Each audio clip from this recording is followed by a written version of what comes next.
মানুষের জবাবদিহির অনুভূতি যখন শূন্য পর্যায়ে নেমে আসে তখন আসলে পদে পদে গ্লানি বইতে হয়।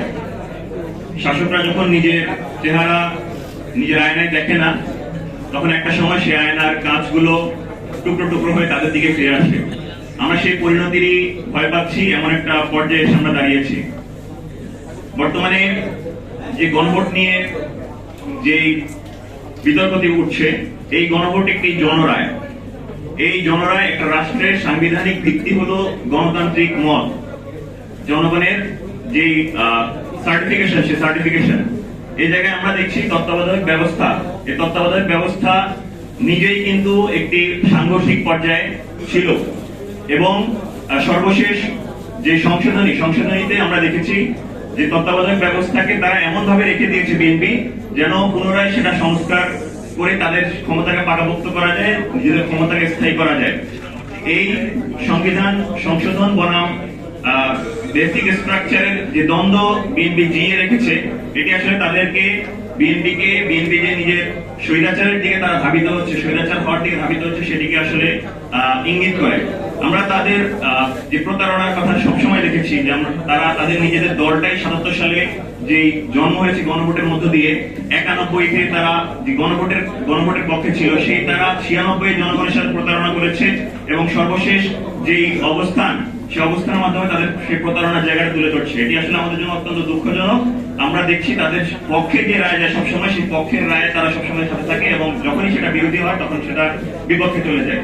আমরা বর্তমান বাংলাদেশের রাজনৈতিক সংস্কৃতিতে কি দেখতে পাই যে খাসমহল, বিভিন্ন লুটপাট, দখলদারিত্ব, জলমহল, বিভিন্ন রকম যে বাস স্ট্যান্ড, যে লেভেল স্ট্যান্ড, কোরবানির পশুর হাট, এই জায়গাগুলোকে ক্ষমতাসীনরা কুক্ষিগত করে রেখে তারা নিজেরা মুনাফা ভোগ করার চেষ্টা করে খুব স্বল্প মূল্যে।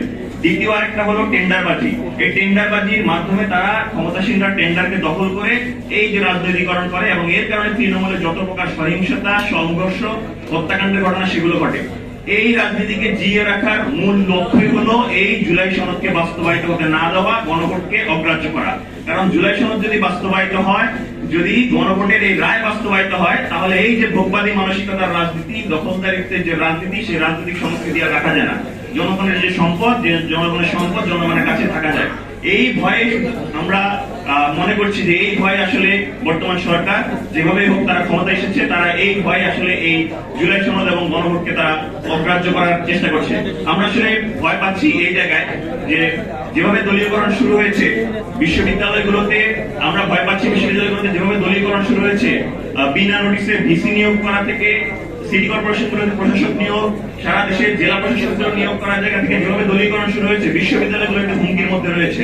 বিশ্ববিদ্যালয়গুলোতে যখন এই দলীয়করণের মাধ্যমে লেজুর ভিত্তিকে আরো বেশি প্রশ্রয় দেওয়া হবে, এটি আস্তে আস্তে সেই গণরুম গেস্টরুম কালচারের দিকে আবার চলে আসবে।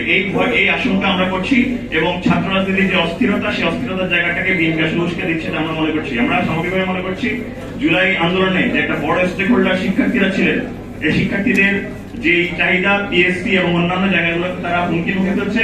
and we are thinking BNP is digging their own grave. BNP is digging their own grave and the grave of their grassroots leaders. আমরা বিএনপির এই স্বৈরাচার হওয়ার পথে আমরা আশঙ্কা বোধ করছি। আমরা বিএনপির জন্য দোয়া করছি যেন তারা এই সুপথে ফিরে আসে, দেশের মানুষের জনরায়কে তারা উপেক্ষা না করে সেটির পক্ষে অবস্থান করে এবং বাংলাদেশকে সামনে এগিয়ে নিয়ে যাওয়ার জন্য কাজ করে। যদি সেই রায় তারা মত না দেয়, আমরা প্রস্তুত রয়েছি, আমরা বাংলাদেশের মানুষের স্বার্থ অধিকারে আবারও রাজপথে নেমে আসবো ইনশাআল্লাহ। সবাইকে অসংখ্য ধন্যবাদ জানাচ্ছি। আসসালামু আলাইকুম ওয়া রাহমাতুল্লাহ।